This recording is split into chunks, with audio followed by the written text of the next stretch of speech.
mentioned growth around retail. Yeah. We mentioned growth around hotel. I mentioned on office. There is growth with entertainment.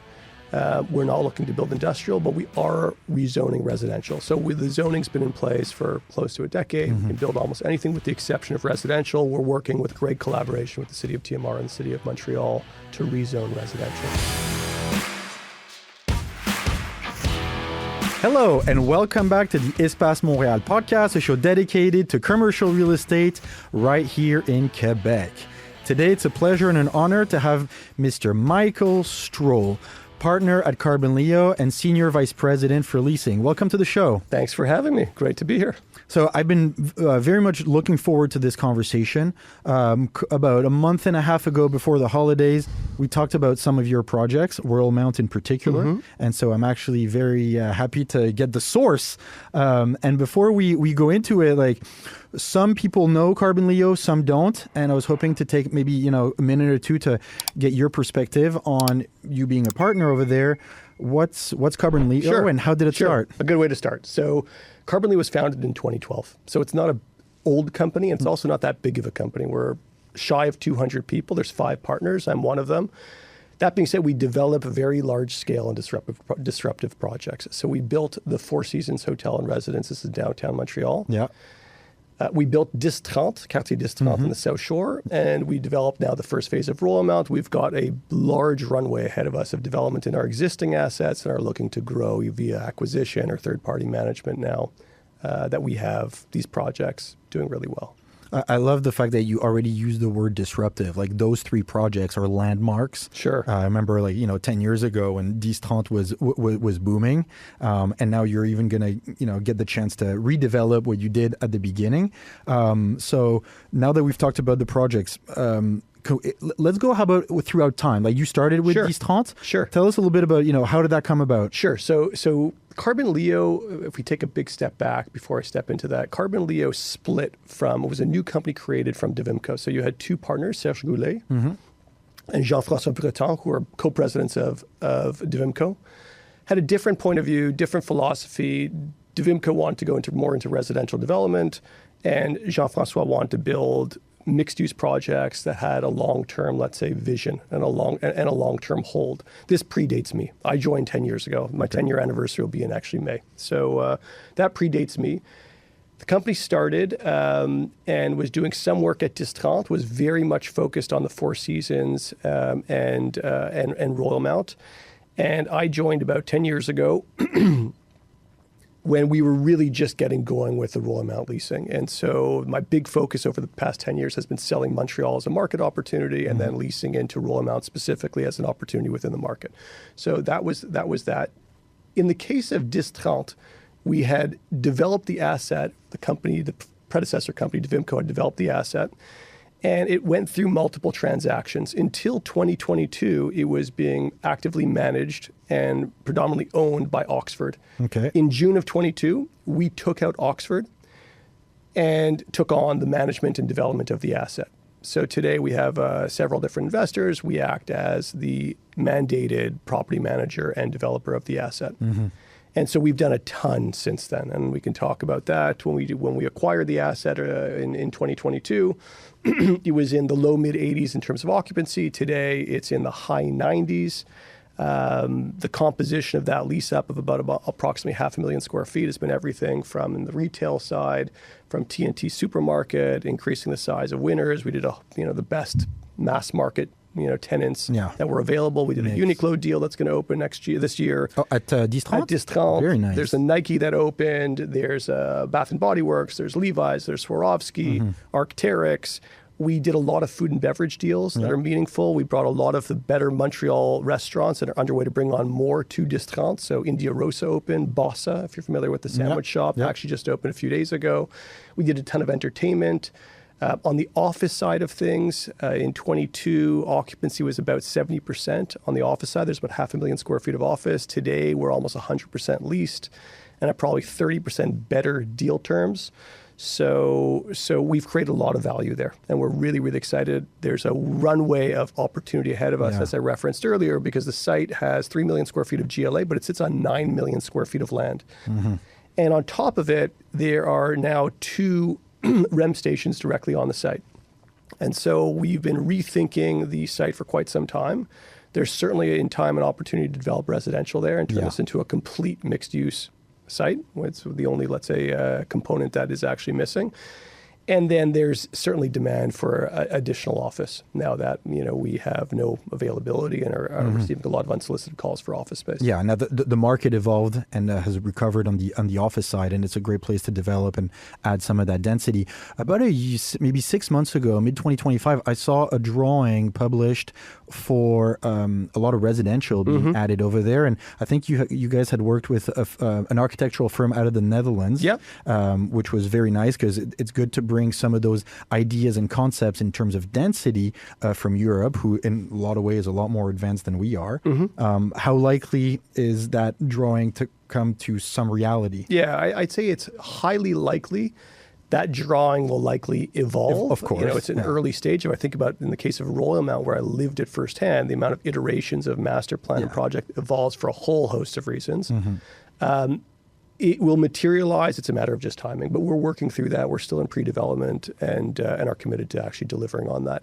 It's an ideal site to develop multi-residential, no question. Yeah, and it makes sense to support the office space, to have people live on site, to feed the retail, to be able to move a little bit more upscale, and the evolution where you've been very selective about, basically not renewing certain tenants and then bringing in some other ones as a function of demand, creating some pedestrian streets and really creating that community feel. It enriches the whole ecosystem. And maybe as an important, reference for your viewers, the approach to building DIX30 versus Royalmount are polar opposites. In the case of DIX30, a first phase was built.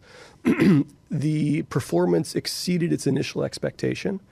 And then with different stakeholders with conflicting objectives, an additional phase was built. Bought land, built another phase. And so it was built without one cohesive initial master plan in multiple phases and became a bit disjointed. It exceeded its initial ambition. And so it made sense for us to take it back and rework the asset from a merchandising standpoint, from an access standpoint, from a wayfinding standpoint, to make it much more green and community-centric, community-friendly, which is, let's say, a theme across all mixed-use sites now, and to really rework the asset and eventually layer in residential and create a complete neighborhood of the downtown of the South Shore, a city within the South Shore, essentially. Yeah, and recreating that community. In the case of Royalmount, we from day one have a long-term, depending on absorption, it's probably somewhere between 15 and 20 years fully built, but we have a long-term vision and master plan through completion. Actually, let's shift a little bit of focus to Royalmount. Talked about it again in a previous episode. I went to shop there during Christmas, I have to admit, and I had a great time, and we had some food. So it's a good thing that you go. Oh no, it's absolutely. And we went. Everyone should go. We also, it was the first time. It's a gift to Montreal. At Restoration Hardware. Kind of visit the place like a museum, but it's fun. There is a little bit of for a year or two, like, oh, it's not doing so well. When I went there, it was packed, and I want to hear firsthand from leasing. How is it performing now? Sure, it's performing great. I'll answer that directly, but I'll take a big step back. I was reviewing. I don't know when this is going to be aired, but we're now the beginning of January. So our tenants report sales monthly, right? And so we don't have yet all of our December sales, but we certainly have all of our November sales. And if we think about comp sales, or for your viewers that don't know what that means, it means that how are this year's sales comparably to last year's sales of the same reference 2024. period. Exactly, it's 24. Sales are up over 40% year on year. Whoa. And if I think of traffic, or we look at traffic, they're up in the high 20%. And this is 40% comps versus, let's say, I think Quebec inflation was about 2% that month. The real growth is quite extraordinary. Yeah. So we opened Royalmount in September of 2024. So we're about 16 months as of now open for business. We opened with about 50 tenants. Today there's over 150 tenants. So occupancy at opening was 36%. Today occupancy is 90%.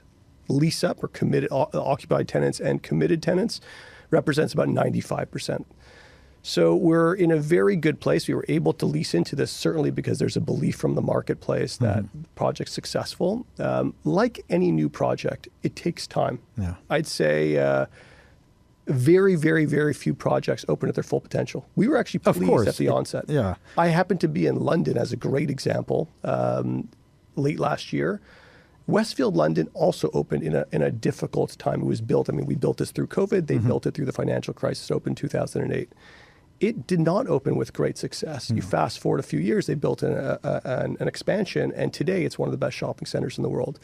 The learning from this is that we're creatures of habit. Changing consumer behavior takes time. Yeah.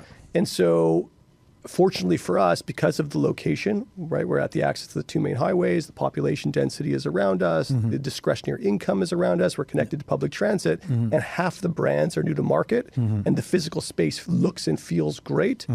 The ramp up for our, let's say, sentiment change or change of consumer behavior towards project has been faster than most projects. So we're actually really, really happy. In year one, we opened a ton of restaurants, a ton of entertainment. Last year, through the latter part of the year, we had a lot of significant openings. Restoration Hardware, Tiffany opened in December, Balenciaga, Montblanc, Tudor. We opened the largest Rolex store in the province of Quebec, which is off to a phenomenal start. Yeah. We did also in year one a ton of events. So there was 70 events in year one, everything from live performances. We did Croissant, which was a concert that generated about 5,000 people. We did these mural fests that generated about 3,000 to 5,000 people a weekend. We did an Asian night market that generated about 30,000 people, a fashion show. So we've done a ton of events on site. In terms of social media, we have far more followers and engagement than any other shopping center in the province of Quebec. If you strip DIX30 out of that, I think we have more than the next 5 most followed and active, let's say, social media shopping center accounts in the province. And so we're off to an amazing start. You know, it was a bit of a slow start because of, let's say, occupancy initially. Yeah, and the market you were coming out of was quite challenging. Yeah. The big recovery. Yeah, so we're delighted. In fact, we're even working towards an expansion of our retail. We're starting to plan that now because we have demand that we can't, important demand that we can't accommodate. That you can't meet. So actually, that's a perfect segue in terms of the next phases. You know, I'm sure there's a lot of confidential information you can't share, but like, of course, what are the next steps and the next phases? So I'll start with the retail because I just referenced it. The first phase delivers on quite a lot, right? So we introduce a standalone luxury store district that Montreal was significantly lacking. Yeah. The price point bucket below that we call contemporary or aspirational, and Montreal was also missing that category. In the case of luxury, there was almost none. In the case of contemporary, there was a few brands, but we really solved for that huge white space. So we became the platform for luxury and contemporary. And then we brought in the best mass market brands, most of which were already in the market. So Zara, Nike, H&M, Uniqlo, etc. There are a number of significant, impactful luxury brands that are missing in the first phase. So we'll consolidate the luxury opportunity in the second phase of the retail. And we'll also round out the mass market brands. There's about 10 brands that are really, really crucial that we feel are missing and that we'd be able to satisfy in the second phase in the near to mid-term. So how does an expansion look like? Because you're not going to add floors to it. So you're going to be building on the side, or what's... So believe it or not, pre-COVID, this, what I'm referencing as a second phase expansion, was actually being built in one shot. Yeah. Which a lot of people don't know unless you're a tenant or really involved. We can see there's a foundation. When you're on the highway, you can see the rebar. We actually, you're right. We actually we started there because there's a grade change on site. And so we've actually built the underground parking of that second phase already. Okay. If it's built exactly as it was initially planned, and it may or may not be, it would add approximately 250,000 square feet of retail. So what's built today is about 825,000 square feet of retail. There's about 250,000 square feet of legacy office. So think of it today as 1.1 million square feet. This would add about 250,000. So that is, let's say, in the near to midterm, certainly an opportunity. But we've master planned to include hotel or a lot of hospitality. The rationale there is that we're 10 minutes from the airport. We have this ecosystem of Commercial and entertainment. Commercial entertainment, food and beverage. Yeah. It becomes a tourist destination. Yeah. And then if you look at the visitors to Montreal, 66% of our overnight visitors are here to visit friends and family. The population density in our market doesn't sit around downtown or old Montreal. It actually sits around our site. We have the most population density in the province of Quebec. And so it makes sense from a convenience standpoint for our visitors who are visiting friends and family to stay on site versus the old downtown or the old port.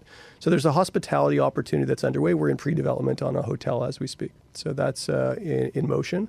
And so for the hotel, because also a project that we can talk about afterwards is the Four Seasons. Sure. I'm just interested in your development plan. Is it you're going to find an operator first and then you're going to build for them, or is it going to be a so hotel? We're at the latter stages of selecting the brand and operator, and we have investors that are keen to move forward with us. So it's finalizing in the coming, let's say, weeks to months. Okay.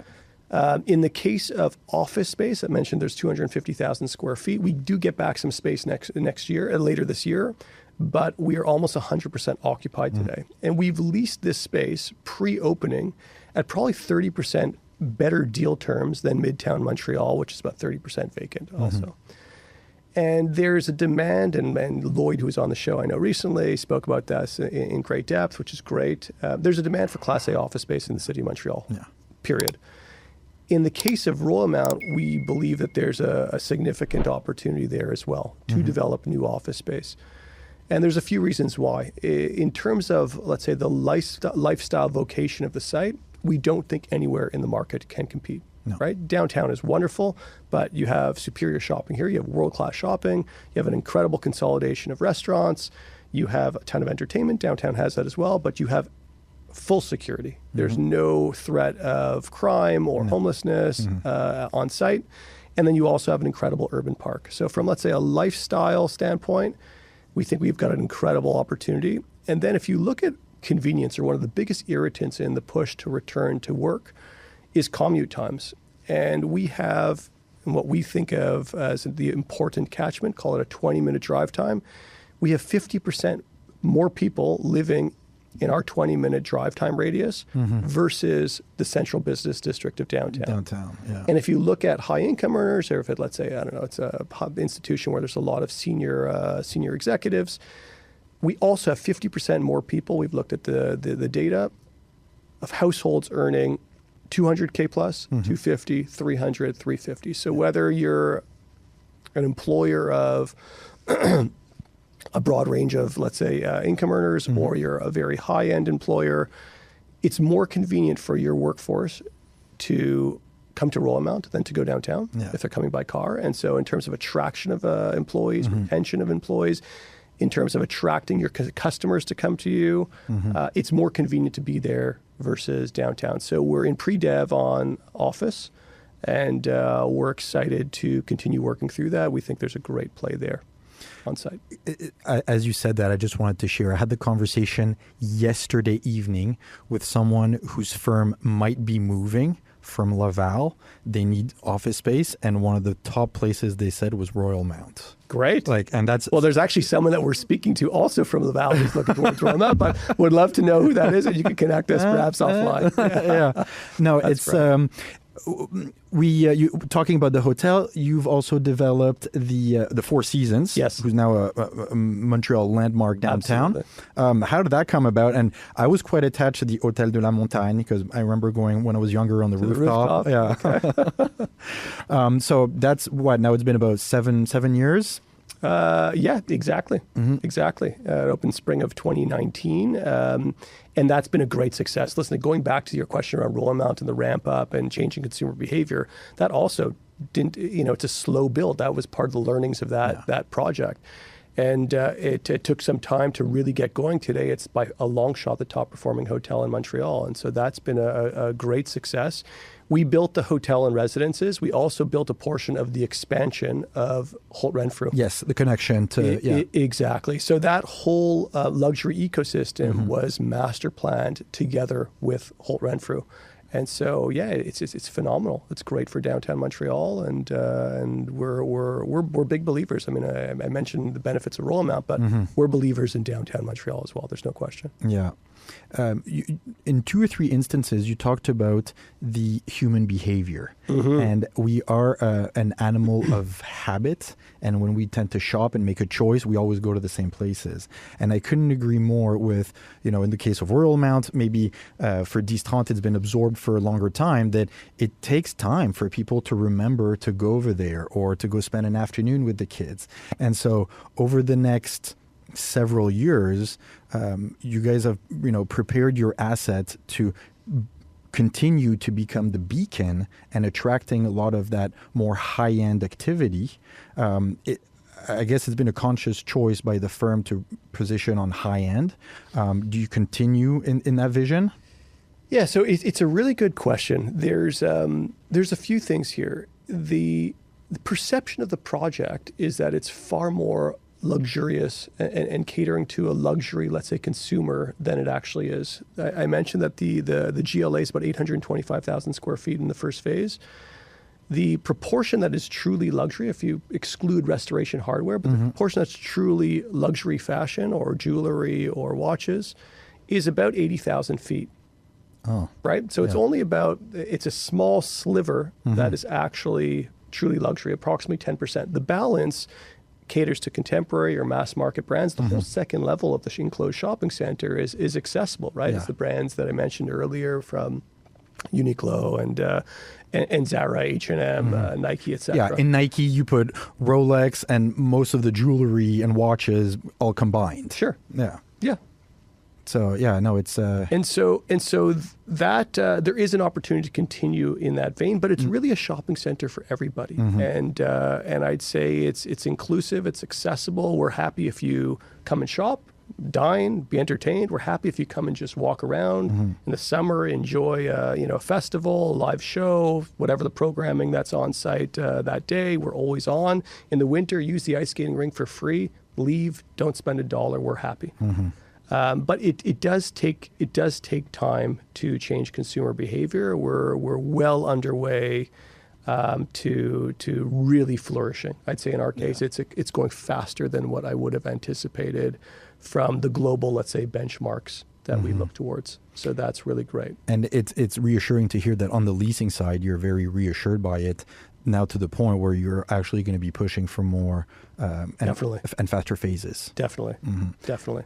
And so just to finish on this and on the vision of Royalmount, and so now in the next couple of months, you mentioned it might be announced a hotel. Yeah, so I didn't round out the whole part of the question. We mentioned growth around retail. Yeah. We mentioned growth around hotel. I mentioned on office. There is growth with entertainment.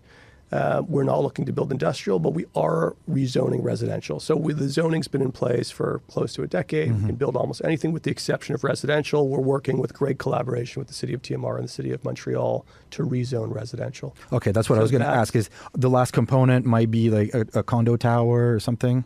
A mix of multi-res. Yeah. But our ambition and alignment with the city is to have high density residential, and it makes great sense. Of course. If you think about, we need to build, period, affordable housing as well, but we just need to build.